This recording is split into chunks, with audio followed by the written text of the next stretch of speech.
G'day everyone and welcome to the Aussie Gamers Experience podcast special.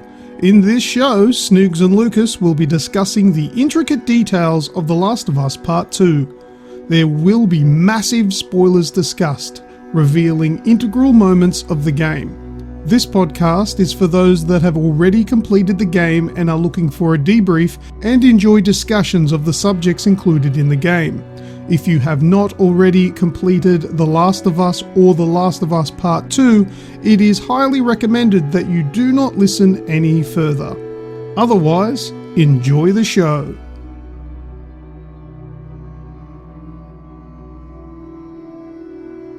Alright, so let's get started with the Spoilercast for The Last of Us Part 2. I am Lucas from the Aussie Gamers Experience, and here with me is Snoogs. G'day, buddy. G'day. You ready to get into this? Absolutely. This has been a long time coming. I have now put 2 full playthroughs into the game, so I think I'm qualified enough to sit here and talk about the game at length. Well versed in it. Alright, and if you've gotten this far into this podcast, even though it's kind of just started, and you haven't played The Last of Us Part 2, or the first Last of Us, turn it off.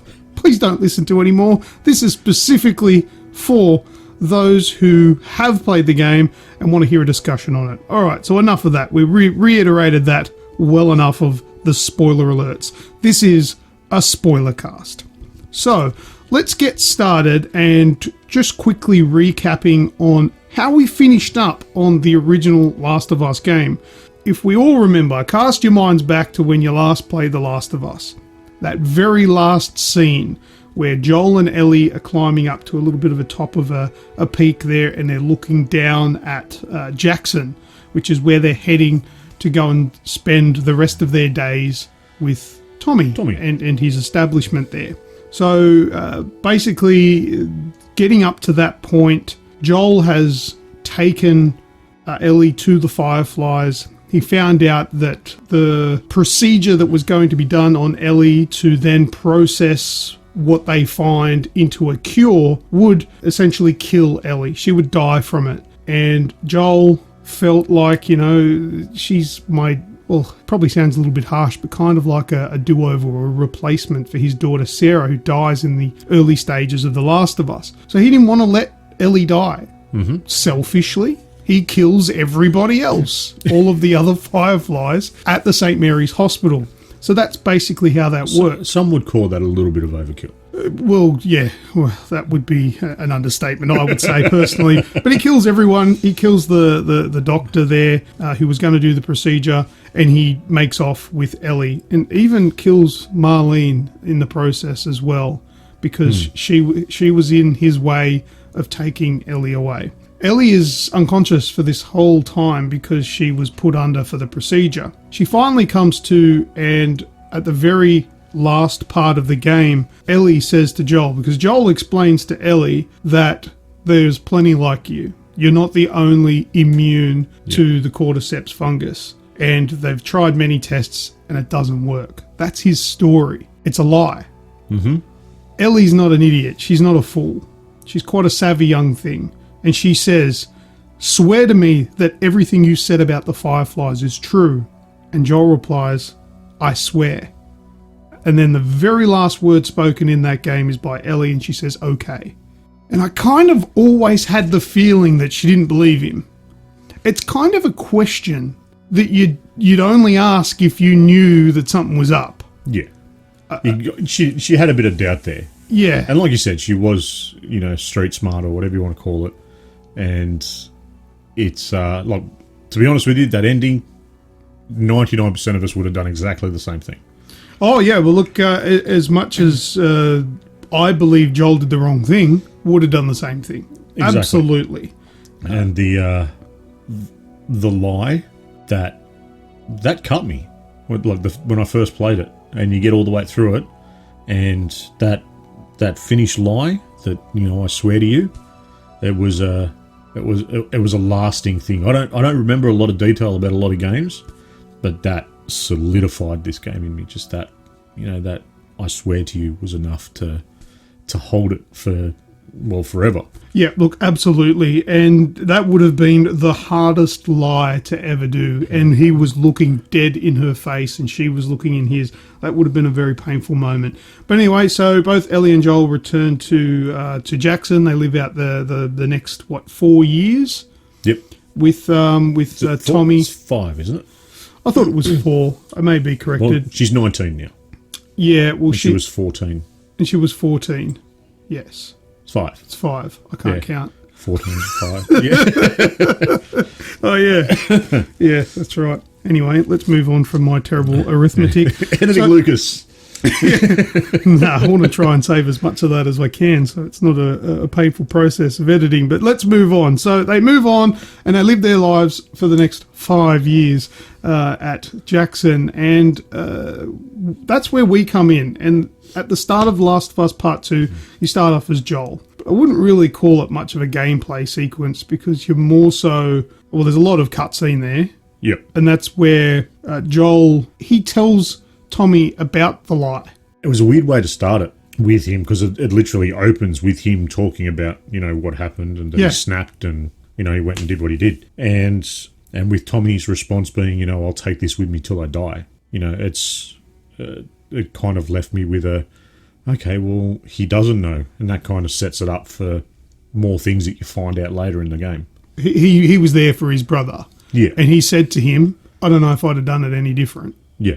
Which is that's a comforting thing, And there's a couple of things that I'll mention later that along those kind of comforting lines I wish was in this game where I was saying, please say this, please say this, please say this, but they never said. But anyway, we'll get to that a little bit later.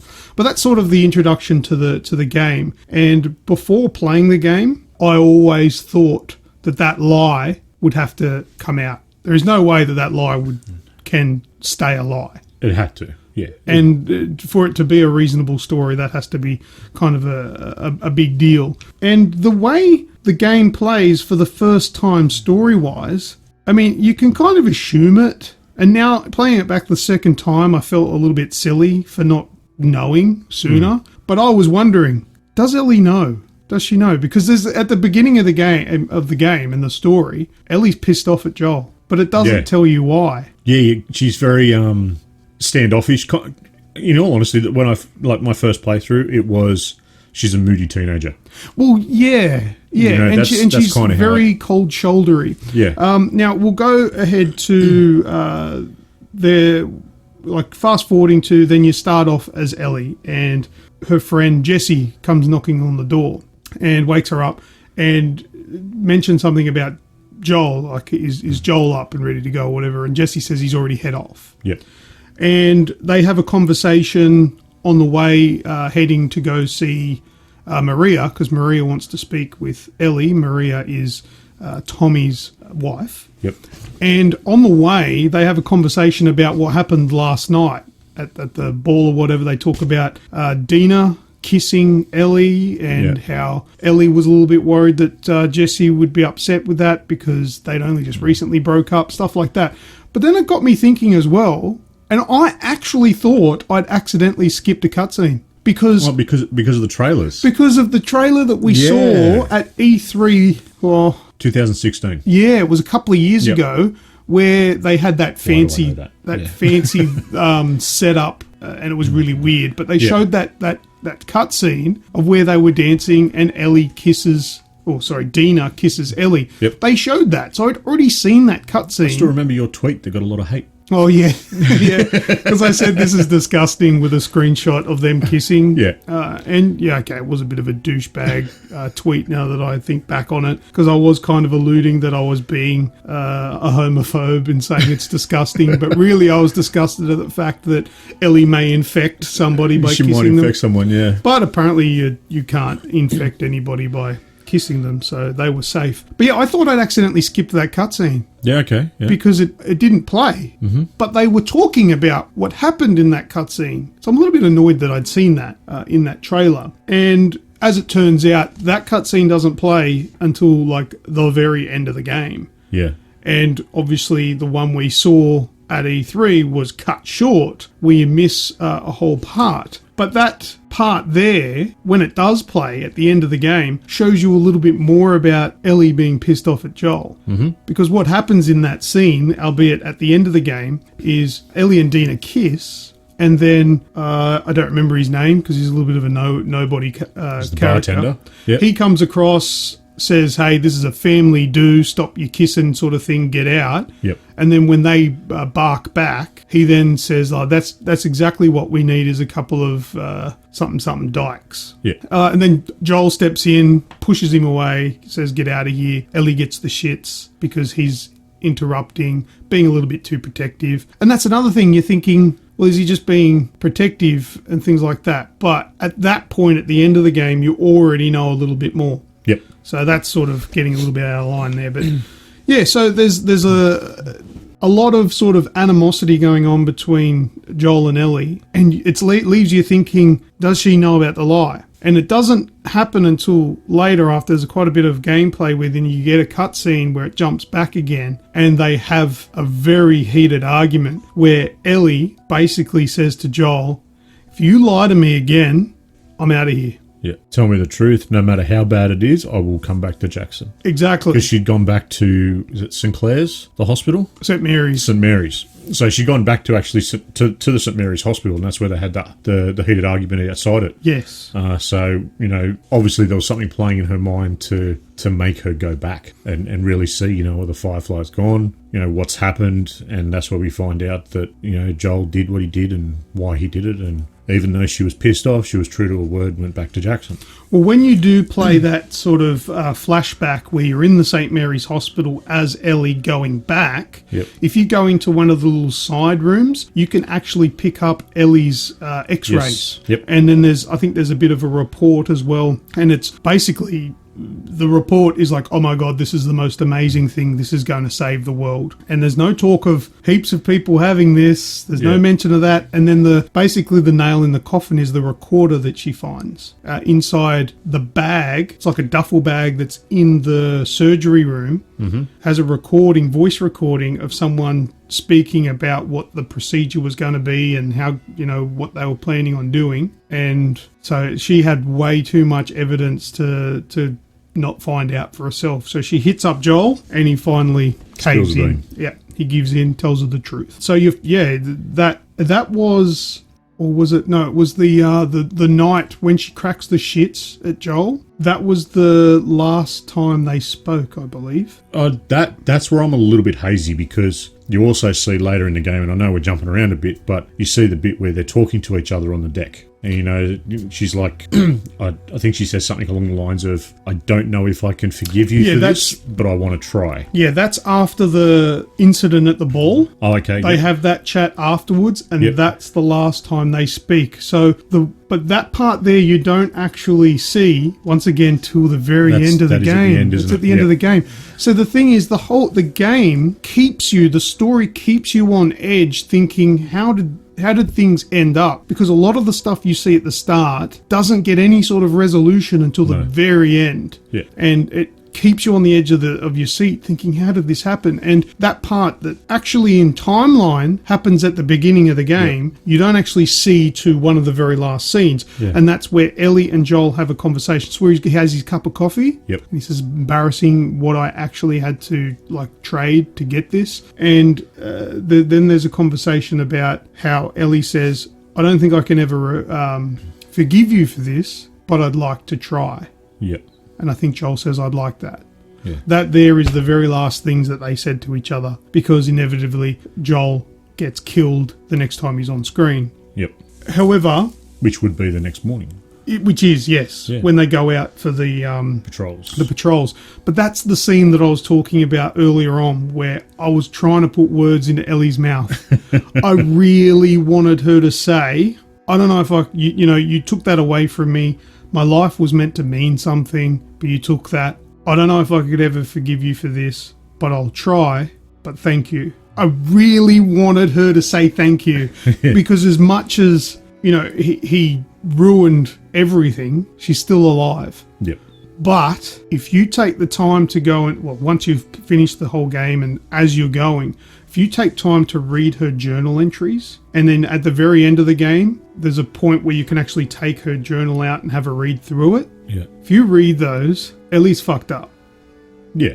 For everything that's happened. It's PTSD to the max, really, for the amount of shit that's gone on. But anyway, going back to the early parts of the game there, where you then go out on your patrol. Joel and Tommy have gone out already. You go out with Dina and I think it's just like a routine patrol they do. Yeah, so it's a routine clear out. Yeah, they go out. They call it something like that. Yeah, they go and, check buildings. Yeah, and then just report back Yeah. if there's anything going on. Now, there's a bit of a hot and heavy scene there with Dina and all that Ellie. weed. Oh, with Ellie as well. Yeah. Well, yes, there was a whole shitload of weed as well. But what do you think of that? It wasn't anything sexual. Not to me. It was something that just sort of. Well, they had sex. Yeah, I know, but it didn't. It's not like you saw them scissoring. No. It sort of grabs a hold of the relationship that the two of them have got. Yeah. That in this moment where they're stuck inside, they've had to get into cover because of a snowstorm. Yeah. And they've found one of the guys, I can't remember his name, his sort of like secret lair. Eugene. Eugene's. Yeah, so they found his secret lair, and this is where he was growing weed. They found a few joints, and just sort of enjoyed each other's company, we'll call it. But it kind of grabs a hold that it's a real thing. It's not just a smart-ass drunken kiss at a dance or something. This is in the middle of a patrol. They're working, so to speak. They're in a dangerous area because they don't know what's around the corner. They don't know what's lurking, but it was still enough for them to want to go and do this. So I found it as a good thing to take the relationship forward. It was a good scene to have in there. What I liked is the story about Ellie's bite mark. That was actually quite interesting. Oh, the acid attack. The acid burn. Now, You know how I always tell you, and I mentioned it on the podcast last, about how Rachel, my wife, always picks things. Like she'll go, oh, this should happen or this will happen, and it does. Before that, she goes, geez, if I had a bite mark on my arm, I'd probably try and cover it up somehow. I'm like, oh my God, okay. Jeez. Yeah, well, she's going to explain how she's actually covered up. And what she did is she used a chemical to burn her arm, so it's just a big disgusting scar as opposed to a bite mark on her arm. Oh, okay. See, I didn't realise that she'd actually done that. I thought the cover-up was one of her ex-girlfriends was tattooing people, and that's how she got the tattoo. Well, that is true. That is how so she got the tattoo. I didn't realise that she'd actually scarred herself further. Yes, yeah, so that was Kat that they talk about on the horses, who was an artist and did the tattoo for her. However, before that, she scarred her own arm over the top of the bite mark, so it just looks like a chemical burn. Because if you don't want people thinking you've been bitten, and then people, because she's still hiding the fact that she's immune. Yep.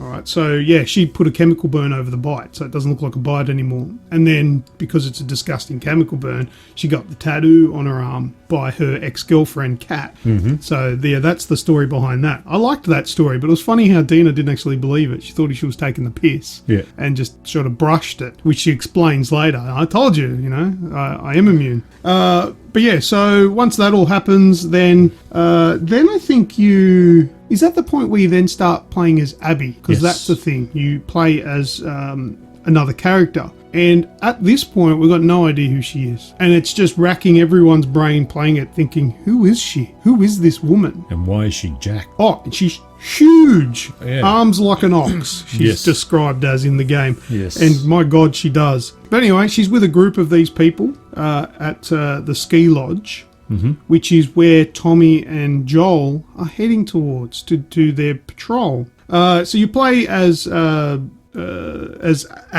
and then you find out a little bit about her group. But at this point, you're like, I don't even know who these people are.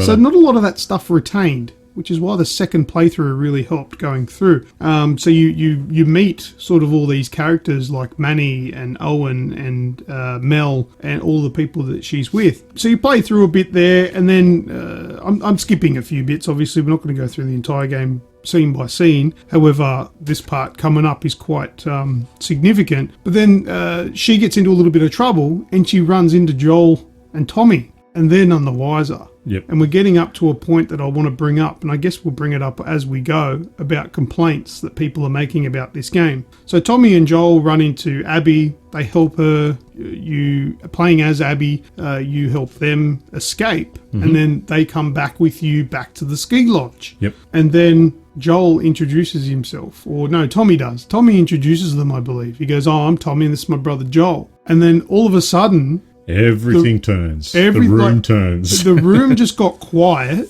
and they're looking, and I can't remember who says it, if it was Tommy or Joel, but they said, "Why are you all looking at us like you've heard of us?" Yeah. And then the next thing you know, Abby grabs a shotgun and puts one into the leg of Joel. Yep.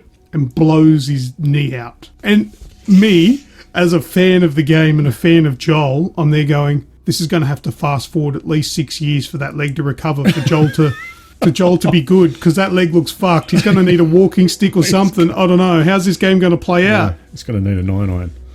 As much as I tried to reason with how this was going to play out, I couldn't have picked it to go down like this. And how would you describe how Joel ends up? All right. Well, once the room goes quiet, the shotgun comes out. You're done playing as Abby. You go back to playing as Ellie. And Ellie gets caught by Jesse, and so Ellie and Dina, rough, getting checked, haven't been able to find Joel. Quick, let's go, and they find him. Ellie ends up finding the lodge, seeing that there's a lot of people inside, and starts sneaking through. As she's sneaking through, you're hearing these feral noises, like they're guttural almost, and someone calling out in pain, which you quickly hear that is Joel, and walking the way through. Now they end up finding Ellie, and she attacks one of them. She only gets one with the knife, I think. Yeah, she slashes a guy's face. Slashes a guy's face. They grab a hold of her, throw her on the ground. So she is watching as Joel is collected with a golf club, laying flat on the ground. She's pleading, for them to stop, 2 for Joel to get up. I'm actually getting tingles thinking about it. And something comes along where I think they hear someone else coming, or they go to hurry it up. It's like Abby gets told to finish this. I think it was more to the fact that the other people there were a little bit disgusted by what Abby was doing. Yes. And they were like, just finish this. You've had enough. Yep. Like, you've beat the shit out of this bloke. He's got half his leg hanging off. You've smashed him in the face with a golf club how many times? Yeah. Enough is enough. Just finish him off. Finished him. And which she did. She put the golf club square through his temple. In probably one of the more brutal killings that I've seen in a video game. Yeah. And not just brutal because of the visual, but the actual feel, because you've had this, for me it was, I think, 2 playthroughs of the first one, so 30 hours of game time with Joel, and then knowing that story and reading into it and reading some more lore as you go, because it's been 7 years between them, and having this hype, and then for it to be over within what I think it was an hour and a half. The first, it was within the first 2 hours that Joel is killed. Yeah. Now this takes me to one of the complaints that a lot of people are making on the internet, because there's a lot of dissatisfied people out there. Let's call them snowflakes. Well, yeah. Look, I don't think they're being snowflakes. I think they're just being sulks because it didn't play out the way they wanted it to. It's not a happy circle jerk ending. Well, but that seems to be what people... Look, I don't know how big this community is. They may be a very small percentage. Well, they're making a lot of noise, so it generally means that it's a small percentage, yeah. Yeah. However, there was one complaint that I've seen addressed is that... Joel, in the first game, was like the master of spotting something not being right. Do you remember the scene in the first game where they were driving in the car and Joel says, "Nah, this isn't right," and he plows into that guy? Yeah. Because he knows it's an ambush. Yep. And then the bus comes rolling down and all that happens.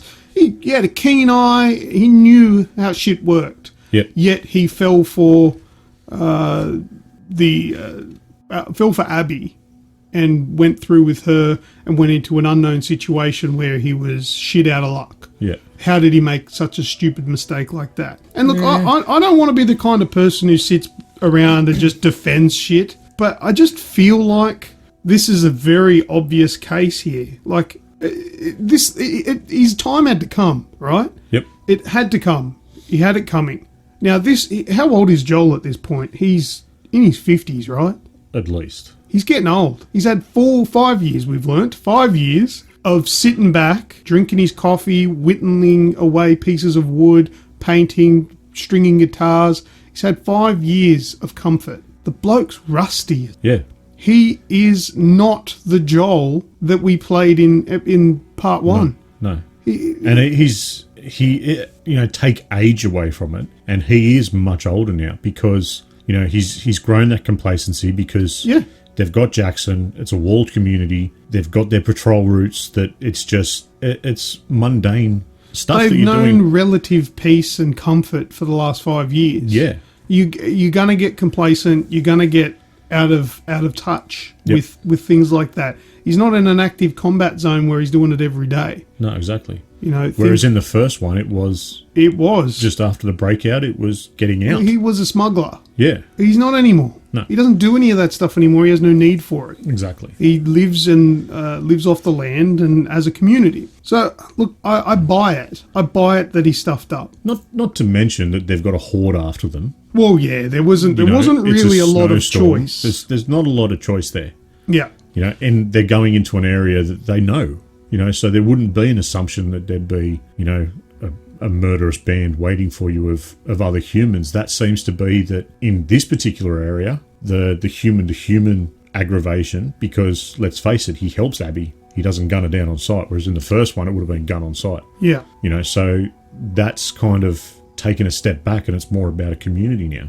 Yeah, that's right. Yeah, because when he does, like at the very beginning of the game as well, back when they're getting away from their ranch in Texas, where Tommy wanted to pull over and help those people, and he's like, "Keep driving." He was in protection mode. Yeah, and like, but they got a kid. We've got a kid. Keep going, and just ignores the people on the side of the road. Whereas this time he tried to help the person. Yeah. Which just turned out to be Abby. Unlucky for him. Just wrong person. Yeah, wrong person, and it ended up with him dying. But that's the only way this game could have worked.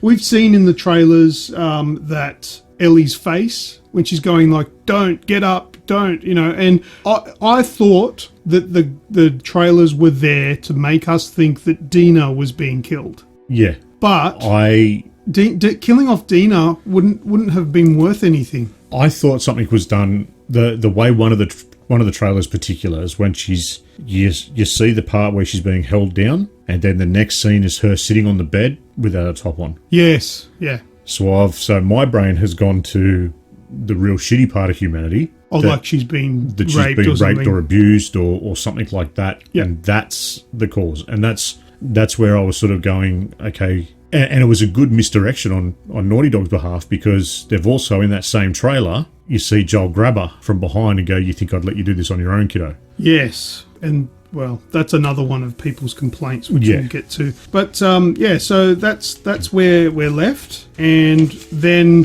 it moves on, and Tommy and Ellie and Dina essentially make a plan to go out and track down these people, the WLF, which is the Washington Liberation Front. That's right, the Wolves. Or Federation or something. Anyway, yeah. No, it's Front. Front, is it? Front. Right. Yeah. So, but there's a little bit of muck around where Tommy ends up pissing off before them and tells Maria to make sure that Ellie doesn't follow. Yep. But Maria says, "Nah, you can go bring my husband back, take a horse and all the guns, the ammo you need." Yep. So they go off, you start playing as Ellie, and you're in company with Dina. You go do a few things. Basically, you get some intel with all of the people that were involved, and you start tracking them down. But then it brings you to like a new part of the game, which is sort of, well, it wasn't done in the first game, but it was more sort of fleshed out in Uncharted Lost Legacy, where you get kind of like a hub world, where it's kind of open world, but not really. It's linear, but it's a lot more open than all of the rest of the segments of the game. And I quite liked that area. There's quite a lot to do there. Did you do everything there? No. And I haven't gone back for a second playthrough yet. All right. So, did you go to the music shop?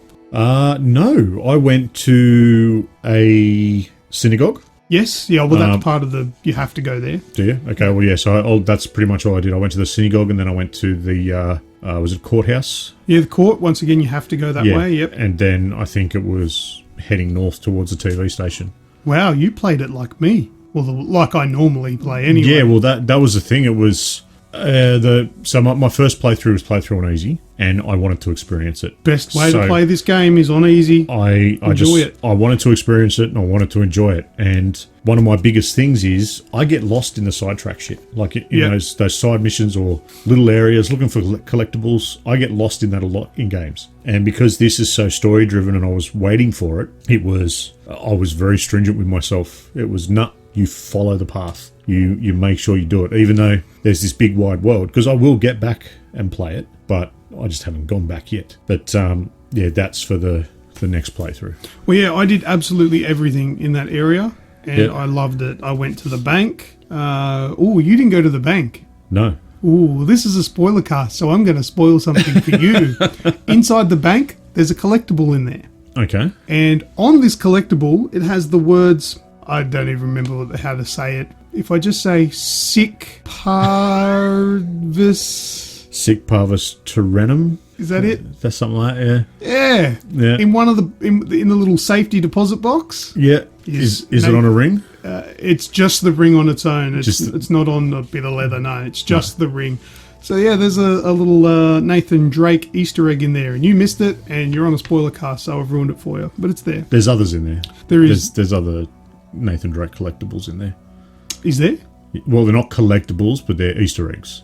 Oh, really? Yeah, there's a Uncharted 2. Oh, the game? The game. Yeah, with the PS3, yep. Yeah, and there's a like a PlayStation magazine or something. Yeah, but yeah, the PlayStation 3's in there. They're the PS3 Fats. The Fat is in there, yep. And they have Uncharted 1, 2, and some other game I don't remember. I don't remember the other game. I remember the Uncharted's. Yeah, but I've seen people comment on the internet that how come Uncharted 3 isn't there? And then there were people were saying, but Uncharted 3 came out in 2011 and Outbreak Day was 2013, so they should have put Uncharted 3 there. What if this person whose house you're in just never bought it? Yeah, who cares? Why are you looking into it that much? They probably just didn't buy it because they didn't have the money. Yeah, how is someone charging a Vita? Well, that's a good point. Well, they got generators. Or more importantly, why? Now that he's bringing up the Vita, do you remember on the podcast I said I checked at what game that was that girl was playing? I can't remember the name of it, no. But I remember you talking about it. Well, I didn't say it on the podcast because I didn't want to spoil anything, but it was actually Hotline Miami. Oh. Yeah. Well, it looks like Hotline Miami. I'll give you that much. But I have then looked it up. That's a fitting end to the girl that was playing Hotline Miami. Well, yeah. Well, that's right. Yeah. It's very easy to die in that game. But, she pops up in the game a couple of times, and she's playing different games each time. The second time I saw her playing, I had no idea what that game was that was on the screen. It kind of looked like Doom. Okay, yep. But I don't know, it was a first-person shooter or something like that. But I couldn't work out exactly what it was. It was a little bit too blurry. But anyway, where were we? So yeah, I went everywhere. There was the bank. I went to the music shop. You've got to go to the music shop. There's a scene in there where she sings and plays on the guitar, Take On Me. Okay, yep. Oh, and it's so good. Yeah, right. Oh, man, you know what? I would love to have an album of Gustavo Santaolalla, whatever his name is. It's very hard to pronounce. And Ashley Johnson singing songs to his music. I would love that. I would buy that in a heartbeat. That'd be great. Just like, I don't know, covers and original stuff would be great. Yeah, there's been a lot of people that have covered, the songs from The Last of Us 2. Yeah. No one does it justice that Ashley does it. Yeah, and it just sounds right in her voice too. It does. It really fits her style of singing. And that and playing the guitar, you can play Hurt by Johnny Cash. Yeah, when I first played a guitar in the theatre, which they come up to very soon, I realised there was a part where you can literally just play whatever you want. You can flick the different notes and all that sort of stuff. And I thought, you know what? I'm not good enough for this. However, there will be some brilliant people out there that will play actual songs and put it on YouTube, and they've already started doing it. Yep. And it's really cool. So I want to keep an eye out for that. If anyone listening, if you can play awesome stuff as Ellie on the guitar, make sure you share it because it's great stuff. But yeah, so they get to the cinema or the theatre or whatever it is. Yeah, probably a theatre. It's probably the good way to put it. Ellie then goes on a rampage looking for people. She goes and, how good was the Nora fight? Well, it wasn't really much of a fight, but it was a chase. You chased Nora. She's the basically who tells you where Abby is. Yeah, where Abby's going to be. So you're chasing her through the hospital. Yeah, or a hospital. A hospital, yeah. And there's a bit where she gets to basically the end of the line where there's a hole in the floor of the floor of the building, and there's all spores down below. Yep. And she's probably thinking, well, she's not going to go down there because there's spores. We'll both die. Yeah. But unbeknownst to her, Ellie's immune. The spores do nothing to her. Yep. So they drop down there, and I'm just like, that's perfect, because they've got no idea. And she's probably like, what the fuck? How is she not dying? How did you play a lot of that? So there was one thing about The Last of Us. It's some people call it a survival horror. You know, it's a game where stealth really helps you. And one thing, playing it on easy and playing the original on easy as well, I was very gun happy. You know, because generally the harder levels you find less materials to repair, you know, and make bullets or whatever, anything like that. A lot of times with this one, I found out I was using the clickers. So especially, and that section, because when you drop down into the area, you get split up for a second and other people come in to try and help her. Yeah, that's right, yep. But you've also got clickers in the area. Yep. So here's me lobbing things over in the area that these people that are coming in, they're full masked up. And just destroying them, didn't have to go near any of them. Yeah, you just lure the clickers over to them. Yeah, that I did that a few times. Well, stealth is insanely important on the hard difficulties. Yes. To the point where when you are playing on the hardest, you probably don't even want to engage anybody. Yeah. Unless you absolutely need to. There's a lot of gameplay that can be completely skipped by just sneaking past everything and moving on. And that's something that I did on my first playthrough, is I tried to work out the routes to take to get through unscathed. So I stealthed as much as I could, because I will eventually go back, even though there's no trophies this time around for difficulty, which I'm a little bit disappointed of. Yeah. I still want to actually finish it on the harder difficulties. I believe Grounded is coming. Wasn't that in the email? Yeah, I thought it was... I thought that was supposed to be part of a day one patch. Yeah. But it's still not out. No. But anyway, if Grounded gets released, there will be a Grounded trophy. Although it won't be part of the Platinum, it's still a trophy I want to get. Yeah. So I'm sussing out the routes to take. And there are some parts where you have to kill everybody. And there are some parts that you can't just sneak through, because the door that you go to might, take too long to open. So if you've snuck past and you're opening the door, someone might walk past, or opening the said door may make noise. Oh, like some of the big ass roller doors you got to pick up. Yeah. And then you'll get attacked because they'll hear it. Yep. So, but then some doors, if you sneak past, you can actually go through, lock it on the way through, and you're safe. You've completely skipped killing all of either the clickers or the humans. So it's depends on how you can play the area, and then also how you want to. But if you are on the harder difficulties like survival, good luck. You want to be as quiet as you can. Yep. You want to use as much stealth as possible. Otherwise, you are going to die. Now, there's new enemies. Now, the Shamblers, I was playing it on easy as well, so they weren't too hard to take down. But those things, they will be a punish on Grounded difficulty, because they like to basically just explode clouds of poisonous gas. Yep. I'd like to think that Ellie would be immune to that, but isn't it an acid type thing? I think she actually burns. I think it's an acid. Yeah, you're probably right there. I forgot about that. But then, although we've seen the bloaters before, they're just so much better this time around, because the graphics are better, the visuals. They are horrendous looking things. Yep. But yeah, so that's quite good. But I think the new enemy that I hated the most. Can you remember what it is, or have you wiped it from your brain? Because it's that fucking annoying. You're not talking about the Shrieker things? I think we are talking about the same thing, but they're the Stalkers. Stalkers, yeah. The really quick, sneaky little things that'll sit there and watch you. And don't show up on the Listening. listening mode. Yep. Yeah. Yeah. I hated those things. Oh, And I see them when I close my eyes. They will often just look around the corner Yeah. and be staring at you. They will just sit there and watching, and if sometimes you don't see them, and then you'll pan across and see them, and they're just staring at you. Yeah. And they're not sheepish; they don't run off. They'll sit there and just stare at you, Oh. and Yep. then they'll get up and walk towards you, and then just storm you. Yeah. And sometimes you don't even know they're there, and you'll walk straight past them and shit yourself. Yes. Oh, and because in the easier modes where you do have listen mode activated, because in the harder modes you can't use listen mode, but when you're using it, those things don't show up. No. So you think you're in the clear, but Yeah. they're still Get there. up, walk down the hallway. But then, not as bad, but still just as jump scary, the ones in the walls. Yes. Oh, They got me quite a few times. oh my god! Where it looks like someone's been glued to the wall with this fungus and everything growing out of them, and then you walk past it and explodes they bust out. Of out. there.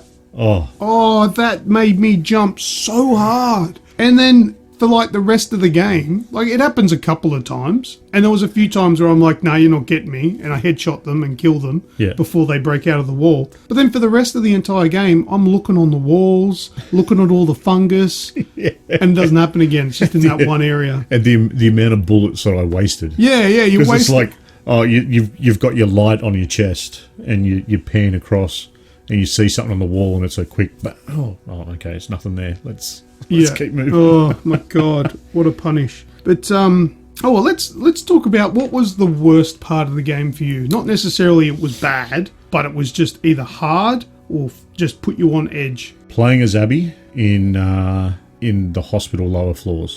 Yeah, when you got to go to the where you're getting the stuff for Yara's arm, I think it was. Yes. Wasn't it? Is that what? Yep. Yeah, where you come across the like mega big ball of God knows what that is. Where monster. yeah, and it That starts area- peeling bits. Yeah, I felt like I was playing Resident Evil. it had a very Resident Evil feel. Yeah. And because you had shit in the vents. Yeah. Like yeah. they were up in the vents, and then a door, like you'd start a generator up, and so doors would start to open, and then all this stuff would come out at you, and it was just that probably was the night where, you know, a few times I put the controller down because I got cramps in my hands because I was holding onto it that tightly, and it was just okay, just put it down, go for a walk, Yeah. get away from But it. that, like for me in the first Last of Us, when you're escaping with David, you're Yeah. playing as Ellie. Yep. In winter, that's That's up in the mountains, isn't it, or something? Anyway, it's snowing. I'll Yeah, give you yeah. that much. But yeah, there's a section there where a whole bunch of clickers and runners all come in, jumping through the windows up the top, and then at the end, a big bloater comes in from the top. That part was the hardest for me. That was the hardest part of that game in grounded mode. I haven't done grounded because it hasn't come out yet, but I believe that is going to be my David section there. Downstairs, it's dark, it's jump scary, there's infected everywhere, and then that big blob, super infected, comes at you, and then you think you've killed him, and one of them splits off, yeah. and then there's two of them, a little one that looks like a gremlin. Oh, and that on my game, that bit that split off, legged it. Yeah, it runs off, yeah. And it was waiting for me when I went through the door thinking I was finished. Yes. Yep. I may have sworn it at that time. I may have sworn a few times. Yeah, that is a horrible part of the game, but is still pretty brilliant. But there's just so much to this game, like the diverse environments. Yes. And the thing is, this isn't just like an open world game where they've made one big massive open world and everything happens on that map. No, This is a new area everywhere you go. It's a linear title, and one thing that I like about it, because they've changed some of the mechanics with how you can climb, you can traverse. You know, Ellie's got a bit of that Nathan Drake Uncharted sort of style to her. Yeah. Where you can, you know, you're not stuck with having to sneak through ground level. You can climb up and go a different way. You know, so there's a couple of different ways that you can do certain things, and that opens it up even more for, you know, different tactics, different styles, and different things to build upon. I liked the going prone. I thought that was a nice That addition. was a good addition, yeah. But the thing is, they haven't gone mental with changing things. The game still plays very much like it did in the first game. But they've added a couple of extra things. Like some people make fun of that and just go, oh, so what, you can go prone now. and hide in grass. We've been doing that for years in Assassin's Creed, whatever. And then some people may make comment about the weapons. Oh, they're exactly the same as the first time. Yeah. You know, it's the same thing. You've got the 6-shooter, the world is in pistol. ruins. No one's making new guns, mate. Well, that's it. However, Abby does get a crossbow. Yes. What else does she get? She gets a Well, she gets like a... shotgun. It's like a shotgun pistol, but like it's like a hunting pistol. Yeah. That yeah, one that single shotter. Yeah, that was pretty cool. Does she get an automatic shotgun as well? No, but she No? does get... was it fire rounds or specific Oh, rounds yes, there for the is. shotgun? There is the incendiary rounds. Yes. Yeah. Which are good fun. Yeah, and then there's also the explosive tip bolts, Mm-hmm. which are quite devastating, Yep. where like it rips them apart. To the point where you don't necessarily just find feet and heads rolling around. You do, but you also just see chunks of flesh. There's a lot of meaty chunks in this game. Yeah, and it's quite brutal and violent, which I actually quite like because I'm an adult. I like that bit, yeah. But one thing, going back to the story with Ellie, as you're sort of finding the information and going through what's happening, you've got Dina kind of running point back at the theatre, and she's managed to repair a radio. And every time you go back to the theatre, she gives you an update on what's happening, what she's hearing. She's listening to them. The wolves, yeah. Yeah. So you're working your way through, and you're finding these people that were at the ski lodge that were with Abby, and that's essentially who you're hunting, trying to find Abby. There was a few bits where I thought, is this violence for violence sake? But then you sort of realise the world that they're in and what's happening. You're effectively one person against an army, and all you're trying to do and what your sort of vision is your vision is focused on one person and trying to get to them. So going through, I didn't like the part at the aquarium where she gets in, and in the process, I kind of think, why couldn't you people just shut your mouth and leave? Which was Owen and Mel, I believe, when, Ellie didn't want to do anything to them. No, but she ended up killing... Well, she shot Owen because he come for her. Did he go at her? Yeah. Yeah. And then she ended up, I think Mel went at her with a knife to the point where Ellie, I think, stabbed her in the neck or something along those lines. Yeah, so she ended up killing Owen and Mel, and then it made her sick to her stomach when she found out that Mel was pregnant. Yeah. And then she, in that state, drops her map, which has all of the information on it, including where she was housed. Yep. And that's when Abby comes back, finds the map, and at the very end of the game comes across to have a boss fight with Ellie, which is quite a painful part of the game. Yep.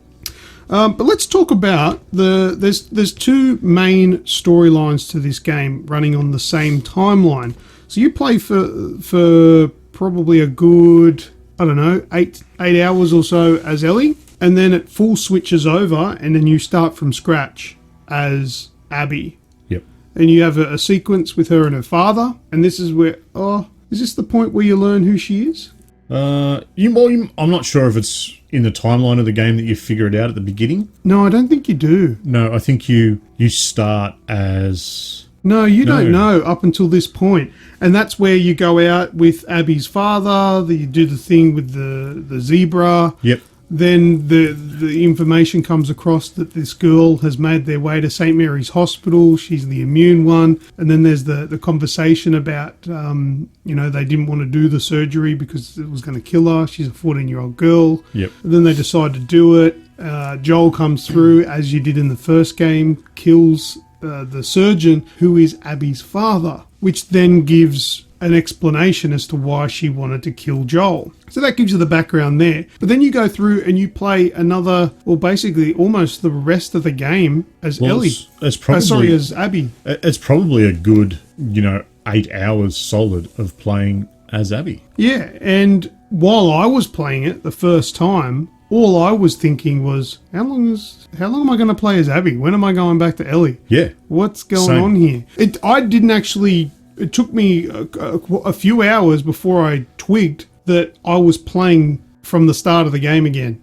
Yeah. But just as Abby. So you play through all the way up to Ellie killing Owen and Mel. Yeah. And because you're looking, as Ellie, you're looking for Abby. And all this time, when you play as Abby, you are Abby while Ellie is looking for you. Yeah. And as far as you're concerned, you don't know who Ellie actually is. No. You don't know what she's doing in the background. No. She's not really a thought of you in your mind at the moment. But then, there are some complaints again that people are going on about why the hell did we spend so much time as Abby? Why did we go and we meet Lev and Yara, who are these scars that have been kicked out of the Seraphites because Lev shaved his head, and it was almost like a pointless side of the story. Like, why do we care about what's going on with them? And there's a whole sequence where you go and get medical supplies for Yara because she gets her arms shattered by a hammer, which was shown in a trailer, or a gameplay sequence that was released before the game was released. Why are we doing all this? What point is this? And it's very easy to just say, oh, I'm not enjoying this because it's not Ellie. I don't like Abby. But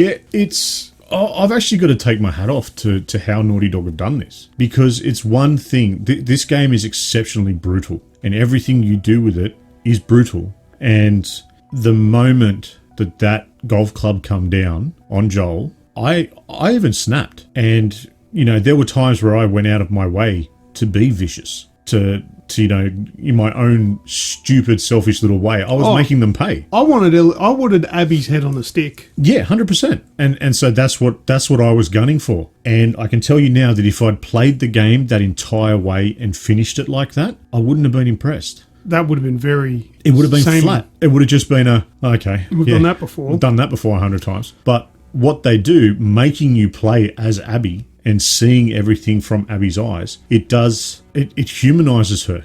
Yep. It's not just a faceless vendetta that you're trying to fulfill. It shows who these people are, what they've done, what they've been through. You've been through everything as well, but they are just trying to get ahead and trying to do it from their point of view. And then you're also, while playing as Abby, you're evolving, from being this number one scar killer of the wolves into getting a bit of that, I suppose, that purity that the Fireflies kind of had. Yeah.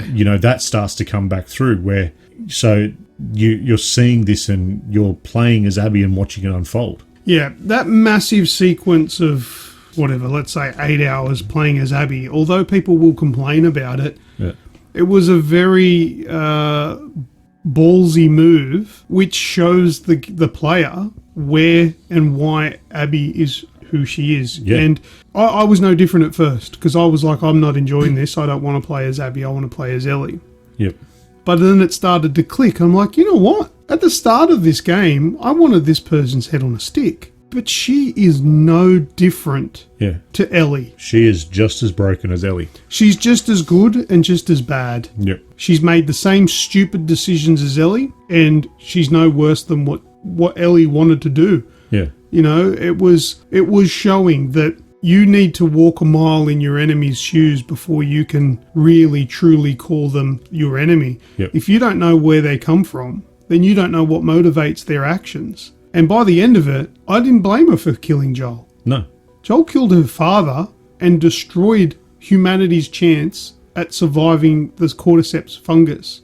Although not the right decision in killing Joel, it's perfectly acceptable in the world. I can't really, hold that to her. I mean, it's a pretty normal human reaction is to want revenge for those kind of actions. Yep. Joel may have been the hero, but he wasn't a hero. Yeah. He was a selfish asshole. But he was put up on a pedestal because he was seen to have done the right thing. Mm-hmm. And a lot of people sympathise with the fact that they'd have done the same thing. Yeah. Just because you agree with what he did and would do the same thing doesn't mean it was right. No. And that's one thing that I think a lot of people and a lot of this hatred is that is being pushed towards it from people that have actually played the game. If someone's played it and they don't like it, I can completely understand why. Those that are just, review bombing it for the sake of it, you're wankers. Yeah. But the fact that one thing that you find out with this game, it makes you look at yourself as well. And you and I have both said it. We would have done exactly the same thing. Is it the right thing? No. It is selfish. It is so you don't have to hurt. That's why you did it. That's why he did it. Because he didn't want to hurt and have that pain again. He didn't want to lose another daughter. Yeah, exactly. And, you know, it's something that you and I both would have done. Putting ourselves in Ellie's shoes or Abby's shoes probably would have been along the same sort of lines as well. Yeah. You know, like it's funny that that's because you had to play both sides of it and effectively walk a mile in someone else's shoes. A lot of things I think Naughty Dog were going for was trying to make you look at yourself and how, because, you know, it's a Call of Duty. It's a, you know, you go out, you shoot the bad guys. But are you the bad guy? Or is it, yeah, you know, but those kind of games don't even raise those kind of stories. No, exactly. Those points. But with this one, when you finally meet up, Ellie and Abby for the first time, you're playing as Abby. Oh. And I let Ellie kill me once just so I could see whether or not it had an optional thing. I wasn't sure. Obviously, I died and had to start again.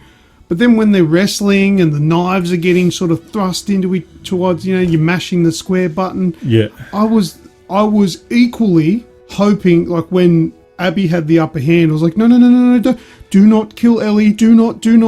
But then when it was reversed and Ellie had the upper hand, I was like, no, don't. Yeah. Call it. We're done. Call it a day. I didn't want either of them to kill either of them. Now, I am obviously Team Ellie. She's there from the start. She's brilliant. I love her as a character. Yep. But the time I spent with Abby, she doesn't deserve that. No, not at all. They're the same. Arguably, in a different world, they'd have probably been friends. Yeah. That's the type of characters they are. And it was just the fact that the world has gone to shit and this is the paths that they had to take. Yep. And it was tearing me. I didn't know what. I reckon I took probably 3 times longer than I should have for that section. Because it was a conflict, you know, within your own self. Like, yeah, I can run up and take a hit, but I don't want to. Yeah. But luckily, it's kind of a, Dina comes in and kind of gets in there as well, ends up getting belted because Abby is a trained mercenary. She's a soldier. And so it gets to a point where Lev calls it. Yeah, well, where he has Dina, because she's got arms like a bloke. But, Abby has Dina and is about to slit her throat. Yeah. Ellie says, don't, she's pregnant. And then I was thinking that too. I'm thinking, don't say that. Yeah. Because you've just killed her friend that's pregnant. Kind of friend, I guess. Yeah. And she says, good, and goes to slit her throat. But then that's where Lev intervenes and tells her to stop. She actually stops and thinks about it for a second and thinks, well, I never wanted to be just as bad as her. No. I'm not that person. And lets her go, and then obviously leaves it. And she says, I don't ever want to see you again. And leaves. And I'm thinking, this is the second time Abby has had you dead to rights and let you go. Yep. And she made that point earlier when she killed Jesse and put a bullet in Tommy. I let you go. Yeah. And you threw that away. Yep. And it starts making me think about this whole revenge thing. And I'm thinking, enough's enough. And that's where they go home and you think the game's ending. They get a house. Her and Ellie and Dina settle down. Dina has beautiful. the baby. It's beautiful. You know, you go and talk to the sheep, and then the PTSD kicks in, unfortunately. And then fucking Tommy shows up. Tommy comes, and you just want to punch Tommy in the face because he comes and lays a seed, plants a seed, which then just sets Ellie off. She's been happy for probably the best part of 12 months. Yep. Because the baby's born now. I don't know. The baby looked like it might have even been 8 months, 9 months old. Probably 8, 9 months old, yeah. So it's probably been 18 months to nearly 2 years maybe since that situation. Yep. They're set up in a nice, beautiful house, beautiful views. It's all fenced off. They're safe. They've got their own gardens. They've got sheep and all that sort of stuff. And Tommy rocks up and goes, I've got a lead on where Abby is. Oh. Dina cracks the shits at him, says fuck off. Yep, we're done with that. Ellie wakes up in the middle of the night, can't sleep. Packs of shit. Ends up packing her shit. and goes. And I'm thinking, Ellie, no, this needs to stop. Yep. At what cost? And I was thinking, that's it. Like, this is the end of all your happiness. You've managed to bring it back and be happy. Yep. And you're going to throw it all away. Yeah, it was definitely a moment, but it was a short-lived moment because then you start playing as Abby again. Yeah, that's right, yeah. And you find out that Abby's hot on the trail of some apparent resurgent fireflies. Yeah, because Owen had that information. Yeah. And he had this information that Santa Barbara was a hub for the fireflies. And that's why he was fixing that sailboat. Yep. So, yeah, she goes off on a whim and has this address and goes to 25-something, whatever lane. Yeah, so it's her and Lev end up taking the boat that Owen was fixing up and, sail it down to Santa Barbara and find an old firefly lair where they actually end up making contact with the supposed fireflies. Unfortunately, as you go to leave to get them, you get kidnapped. You get, taken away. And that's kind of all you think about. Then you go back to playing as Ellie. Yep. Ellie, again, hot on the heels, tracks her down to Santa Barbara, finds the boat, and then you start going through what's happening and what's going on and start following the trail to this compound where Abby's being held. Yeah, so that radio call that Abby, so just rewinding a little bit, when she makes that call from downstairs in the little secret fireflies den, was a trap. That wasn't the fireflies at all. Oh, okay. Did you pick up on that? I didn't pick up on that, no. Because the person she speaks to on the radio never clarifies that they know because they ask a few questions, all right? If you were a firefly, where did you serve? And she says, whatever it is. And then they asked her a question, who ran that establishment? Just sort of checking to see if she actually is a firefly, who she says she is. She said, my dad, such and such, ran it, blah, blah, blah. And I'm like, oh, okay, Abby. But they never once gave any information that they knew anything. She gave up all the information. Oh, I never picked up on that. And they said, rightio, well, we're going to meet you at the tall round building. That tall round building ends up being somewhere that they keep all these people captive and use them as slaves. Yep. So that was a trap. That wasn't fireflies. It wasn't just that they were jumped. She gave her address where she was to find out, because they needed to find out which post that she was at. Yep. And then they jumped her. That's how they turned up there, because she just told them the address she was at. Didn't even put that together. Yeah. So, well, I have played it twice now. Yep. There you go. You picked up more second time. Yep. Because I don't think I picked up on that the first time round. Yeah. But yeah, that was a trap. That wasn't the fireflies. So anyway, she gets captured, taken away. Then you play as Ellie, who then goes through the same process. But she gets a little bit further, I guess, but ends up getting captured by like a snare trap. Yeah. But how cool was that? How she grabs the dude while she's upside down and puts him into the clicker. Yep. But she gets bitten. And then the old mate on the ground was like, oh, I'll give you the information, because she's asking the guy on the ground who she's just shot in the legs. Yeah. Where is Abby? And he's like, well, I don't know if you're going to find her before you turn. Yeah. And then she looks at her hand and she's been bitten. Yep. And it's just like a little cheeky thing that I thought, like, what do you know? Yeah. I'm fine. Tell me where they are. She'll be right. Yeah. But that also brings another point of a complaint that was made. Okay. That scene, the guy who's part of the, what did I say they were? The Rattlers? Yeah. She says, give me the information. When the other bloke that got killed by the clicker was going to towel her up, he's like, no, don't. So he kind of stuck up for her, but was still a piece of shit. She shoots him in the legs, drops him, then points the gun at him and says, tell me where this Abby is, because she works out that he knows. He says, all right, if you let me live or whatever, I'll tell you where she is. All right, no worries. Tells her where Abby is, then she kills him. Yeah. Yet doesn't kill Abby, lets her live. Okay. This is a complaint. I went onto a website where they listed the top most complained about things of The Last of Us, and that was one of them. That she'll heartlessly kill this person who kind of stuck up for her, gave her the information she wanted, killed him anyway. But then goes to somebody who killed her father figure and has killed Jesse. Look, I know we've been in lockdown, people, but come on. Surely you've got more important things to do. But then gets into a final fight where she has the opportunity to kill Abby, but lets her live. My simple response to that is, that guy was a nobody hunter. Yeah. Abby, there was a lot more to that final fight than just a piece of shit hunter. Yep. Letting Abby go at the end of that final fight was more for Ellie than it was for Abby. 100%.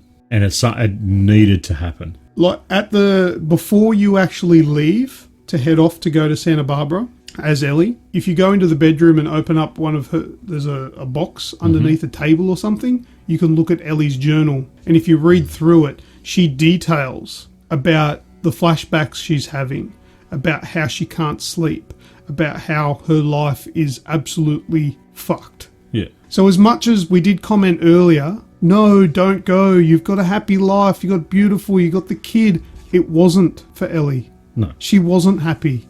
She could put on a happy face and, live her days out, but she was miserable. And she had mental problems. She had PTSD. I just feel like PTSD, not to downplay PTSD, but I just feel like what she's gone through, that doesn't seem like enough. It is, what she's been through has mentally ruined her. Yeah.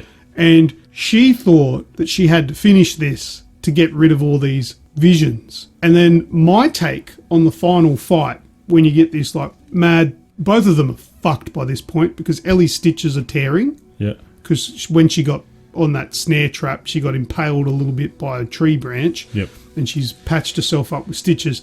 They're torn and they're bleeding. She's in pain. She gets her fingers bitten off by Abby. She loses 2 fingers in the fight. Abby is malnourished and doesn't look anything like she did. No. Because she was an absolute powerhouse tank, and now she's a shriveling... She's a slave. Yeah. She is wasted away. They're both exhausted and fighting. Yep. And that's the only reason why Ellie got the upper hand. Yeah. Because there is no way in a one-on-one fist fight that Ellie would ever have a chance against Abby. She's a tank, usually. But she's weak. She gets the upper hand, she starts drowning her. She could have killed her. Yep. She had her underwater. But I think it was at that point, this is my takeaway from it, it was at that point that Ellie realised this is not going to fix anything. Because, mind you, Ellie doesn't know any of her backstory. Because it was us that played as Ellie. We know. Ellie doesn't. No. Ellie doesn't know what she's been through, what Abby's been through. But I believe that it is that point where she thought Abby was about to die that she thought, this is not going to solve anything. If anything, pointless, this will probably make it worse. Yep. So she let her up, said, get out of here. And Abby gets in the boat with Lev, who's equally as messed up because he's been malnourished as well and as a slave, put to death on the poles. Yeah. And they sail off. And then the heartbreak, the absolute heartbreak. You return to the farm. Big problem is the farm's empty. And that part I was kind of expecting because, let's face it, Dina on her own probably couldn't have looked after it with the animals and a small child and everything. She would have needed help. I'm guessing she moved back to Jackson. That's my takeaway from it, is that she's moved back to Jackson. Yeah. The bit that was really cutting was that all of Ellie's stuff was still there. Yep. She went into the room and it kind of solidified that all of this hatred, now look at everything you've lost because of it. Yeah. And that was my sort of final takeaway from that. I think that's the overall point of the game. Like the message is, if you spend your life chasing hate and revenge, you will eventually lose everything. Yep. It is a road down the wrong path, and you need to draw a line. And sometimes there's a point in our life where you've got to stop and say, enough is enough. Yep. Ellie went past that line because she thought that was what she had to do. And I think she learnt the hard way that following that path will get you nowhere. And playing a guitar with 2 missing fingers. As someone who enjoys playing guitar, that was hard. I can't play guitar properly when I've got all my fingers. Yeah. But yeah, that painful sequence where you're playing guitar with the missing fingers and some of the notes aren't working because they're not being pressed properly it's a metaphor for yeah, it's a stark reminder, and the fact that you just put that guitar down, and that's one thing where I think that was the final bit of letting go as well, because that was guitar that she got from Jock. It is, yes. She got that at the start of the game. She puts that down, because she could have quite easily taken it with her as a keepsake or a memento or something like that, but she puts it down and walks off. And so the way that I sort of looked at that final sequence was that was the final goodbye for her, and that she was going back to try and get some level of life, off back in Jackson. That's what I was hoping anyway. It's not a happy ever after. No. Druckmann told us it was not going to be a happy ever after game, but I thought, although not a happy ending and fitting. not a desirable one, Very fitting. it was fantastic. Yeah. And it was... I can't say that I would have preferred it to go any other way. Like, there were a couple of points there where I thought, oh, well, the game could end now, it'd be great. Yeah. And it went that extra mile. But it was just... I thought it was brilliant. I thought it was nothing short of a masterpiece, again. Well, even that last bit, so I spent probably 23, 24 hours on the game. And that last section happened after hour 21. Yeah. So you kind of have this point where you get to a certain section of the game when you go and you first see Ellie and Dina on the farm and enjoying yourself, and that's where I thought, okay, it could end. Thought it would end, yeah. This is where it can end. And the amount of ups and downs that I had in that last 2 and a bit hours was intense. And that last section, I am so glad that it was there. But once again, giving attention to the naysayers out there. Now, I understand if you play through this game and you didn't like it. Didn't work out the way you wanted. Mm-hmm. That's fine. What I don't accept is if anybody wants to comment on any of my posts and simply say, the story was shit, how could you like it? I will ignore you or tell you you're a fucking idiot. Because as far as I'm concerned, if you want to talk about something that I'm passionate about and simply say it was shit... Give me a reason. Absolutely. That is not where your story finishes. No. Arguably, though, if you're just going to flat out say that a game like The Last of Us is shit, you're fishing, okay? Or you're an imbecile, all right? Yeah. I cannot accept that this game is shit. That is not a valid opinion from anybody. A valid opinion is more of the point of, I didn't enjoy The Last of Us because... Yeah. I didn't like the ending. I would have preferred this. I didn't like this. I didn't want to do this as much. Yep. And they made you do this. They forced this upon you. But simply saying that a AAA game with the pedigree of Naughty Dog, the game's shit, you're an imbecile. You're an uneducated fool. 100%. And I'll agree with you there. I will take anyone's comments as long as they are valid. If someone says to me that they didn't like it because XYZ, fantastic. I'm glad that you played it. I'm glad it got a response out of you, because ultimately gaming is about, getting that response, having an enjoyment level, having, a certain emotional response towards it, especially with a story-driven game. So fantastic. I'm glad you got that. Positive, negative, doesn't matter as long as you got it. But to just jump on the bandwagon, it's a story game, there's no multiplayer, it's shit. I'm only going to play it once. Well, that's invalid. But yeah, now here's a ridiculous one for you. Oh, God. I have heard complaints about there being too many lesbians in the game. And it wasn't until I saw that I actually realised, okay, yeah, there is quite a few lesbians in this game. Is there? Well, by a few, more than normal. There's Ellie, there's Dina, and there's Lev. Lev's transgender. Well... maybe I shouldn't say too many lesbians. I think they were talking about gay. That was like too much gay shit. Too much gay shit in this game or whatever. There's a lot of people saying that it's, social justice warrior crap and all. And you know what? I'm someone that thinks, I don't know whether it's different or whatnot. I don't care. It's a story about the person. Yeah, but the thing is and they did it with The Last of Us Part 1 as well. It's very like, yeah, gay, whatever. Yeah. Like, it's never dwelled on. It's never a actually important point. You only ever really learn of this stuff sort of just through conversations that they're having. Like, working out that Lev is actually a girl, but wants to be a boy. That's something that you have to pay attention to. That is a 5-second conversation between Abby and Lev. No, and Lev's sister. Well, yeah, when she explains Why they were kicked out.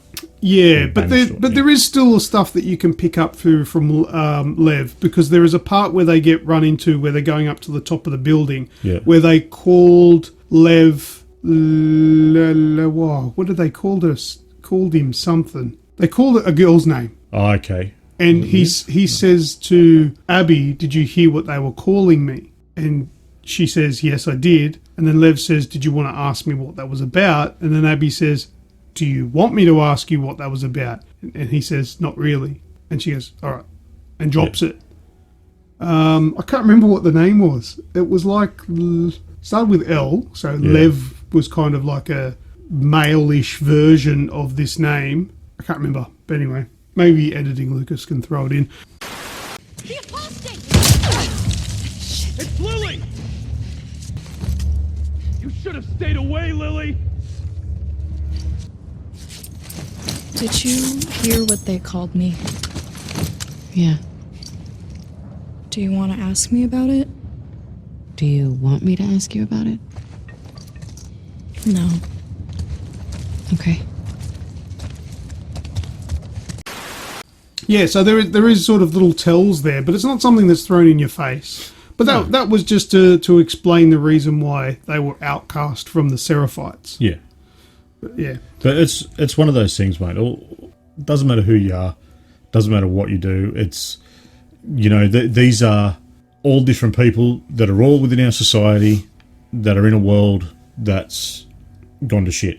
And really that's the side of it that these small-minded people grab a hold of. Yeah. And actually, actually physically put this shit on the internet and have this complaint. And you sort of look at them and go, really, mate, you were the fastest? Yeah. The most ridiculous one of all. Is this the rewrites? No. No? No. The most ridiculous one is that Abby's dad was black and they whitewashed him for The Last of Us Part 2.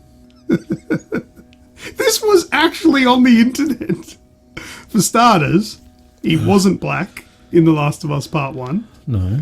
He was a white surgeon that Joel kills. He was never black, which makes sense that he's not black in The Last of Us Part 2. Yeah. That was actually one complaint. I don't know if that one's just trolling, trying to bring up... Surely it's got to be. In the current climate with the whole Black Lives Matters thing. I'm just going to be quiet. I'm dumbfounded with that. That was one of the most ridiculous. But yeah, the ones... We've talked about it on the podcast before, about the sneaky trailers.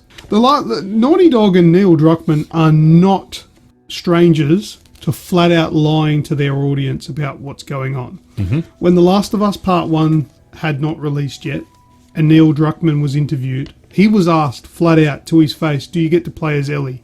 And he goes, "No, you'll be playing as Joel through the whole game." He flat out lied.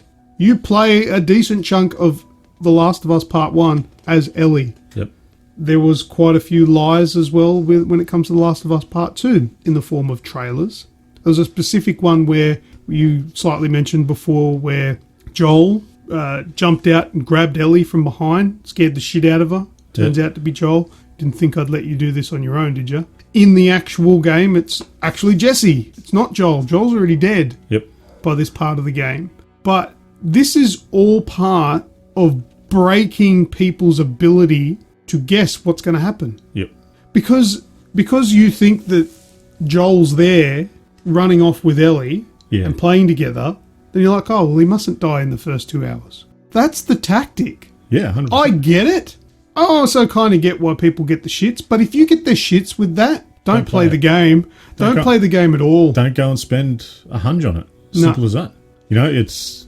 Although you don't know until you play it, I guess, so you've probably already got it. But if those sort of things annoy you, then I don't think you should play a game like this. You should probably stick to your Call of Duty. Yeah. And you should not go to the movies. No, because twists and turns will upset you.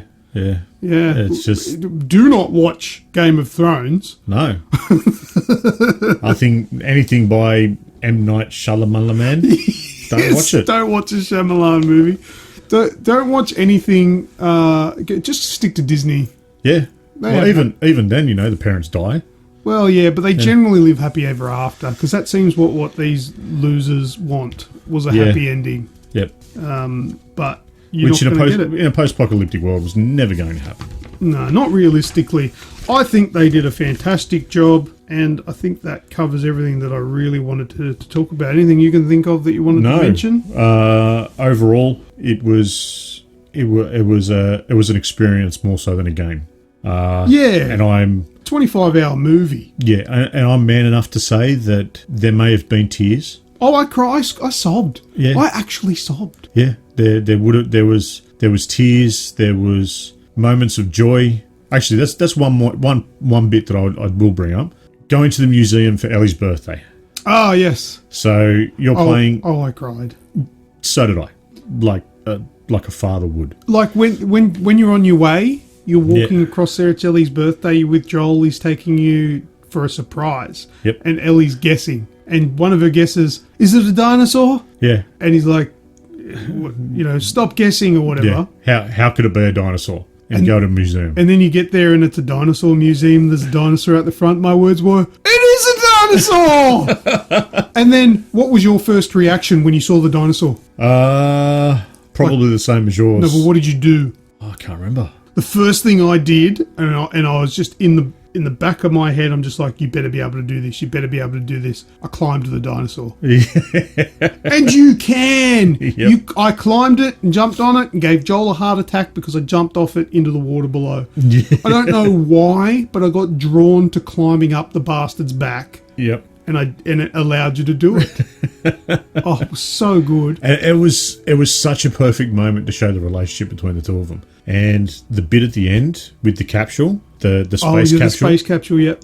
That's what got me. Yeah, that was nice. He gave her a tape to put in her Walkman to play, and it was one of the radio chatter for the liftoff. Yep. And she's sitting there with this helmet on, a goofy little look on her face, just completely in the moment, enjoying herself sitting in this capsule.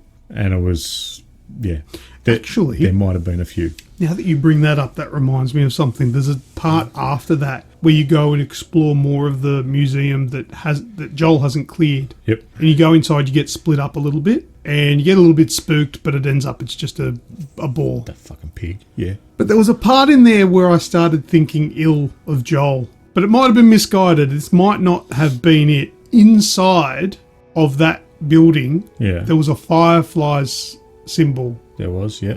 And it said, they lie, as in they like liars. And I thought, I don't think this is the case, but I thought, has Joel really actually cleared that area and put the firefly symbol there with the liars thing to try and give him more credibility if she hears or finds out that what happened? Oh, yeah. Do you know what I mean? No, I can understand. Trying to take away the credibility if she hears about what Joel did. Yep. Trying to say that they're liars and they make up shit. Did Joel do that graffiti? Yeah, that's It's fair enough. never explained. It's never said, and I don't think it would have been. No, but that's part of the just part of what the game is too. You've got these theories, you've got these assumptions that you make. Because he claims that he's never cleared it out. Yeah. Although there are no clickers in there. There's no infected. No. There's just that ball, which would have got in anyway. Scared the crap out of me. But yeah, I thought, I wonder if that was Joel who did that. But then I don't know. I don't know if he'd be that kind of guy. No, he doesn't really come across that way. No, not to like lie, compound a lie to try and keep the lie. I don't know. But I did think of that though.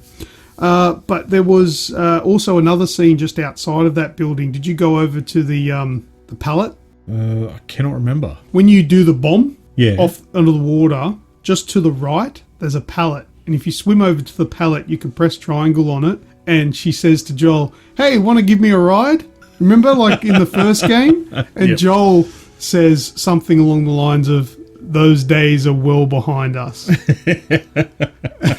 Because they were a pain in the ass puzzle. Yep. But now she can swim, so they don't need that anymore. But I thought that was a nice little... you didn't see that? No, I don't remember seeing it. No. Well, if you play through that part again, make sure when you go in, go to the right, you'll see a pallet. go over to my it. next playthrough will definitely be probably take me a little bit longer. Yeah, go through Yeah. and see everything. Definitely the music store. Check out the palette and try out all the areas in that sort of open green lush area part there. Oh, well, I think that's about it, mate. I don't know if I've got anything else. I think we have covered most of it. I mean, there's a lot more to the game. We can't sit here and discuss every little intricate detail. Actually, before we'll touch quickly on the brutality of it.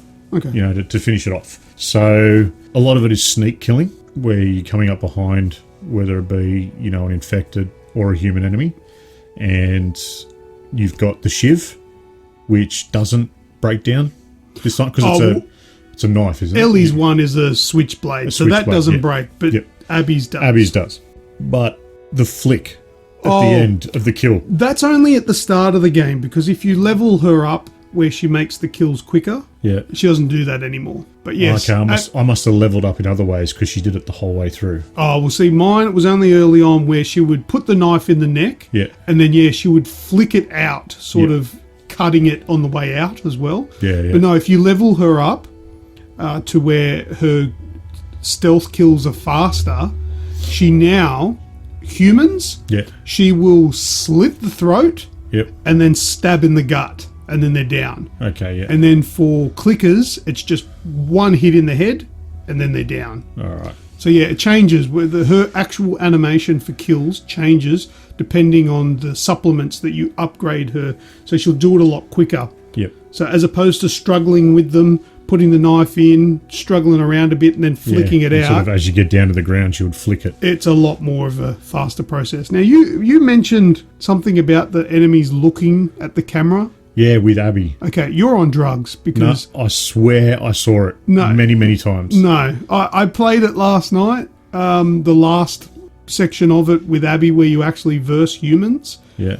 And I mentioned it to Rachel, my wife, when I was playing it. I said, she did it when she was doing the Seraphites.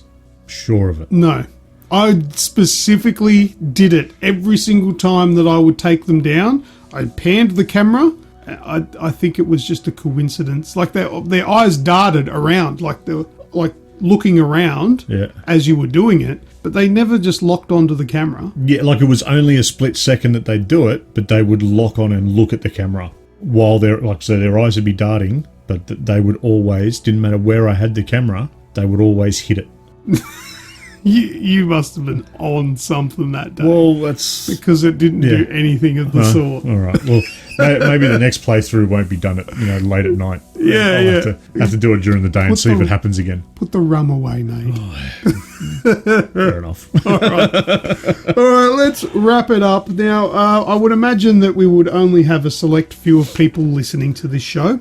Specifically because you don't want to listen to this unless you've played the game. I actually really enjoy Spoilercasts to listen to them after I've played a game, because it's a conversation. You hear other people's take on things and then you can process them yourself. It's actually quite good. I actually really enjoy them. But yeah, so if you've listened all the way to the end where we are right now, thank you so much, and I hope you enjoyed the game. If you've got your own comments on what we've discussed during this show, make sure you put them in the comment section. Tell me what you think. Have any of our comments been blatantly wrong? Do you agree or disagree wholeheartedly with something that we've said? Is there something that we didn't mention that you want to bring up? Happy to have a conversation. If you're watching this on YouTube, perfect opportunity down there in the comment section. We'll get back to you and we can have a little comment there.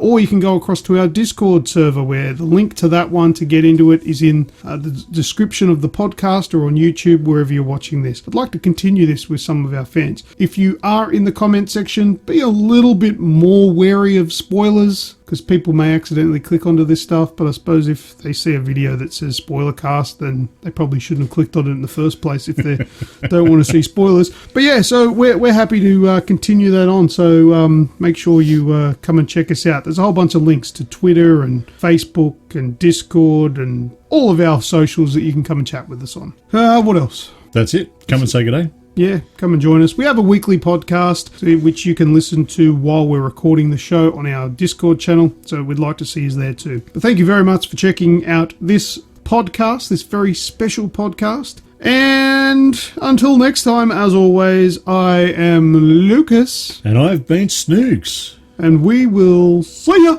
Well, Bye-bye, dude. toodaloos! You just missed the sexy scene. Oh, was that just on?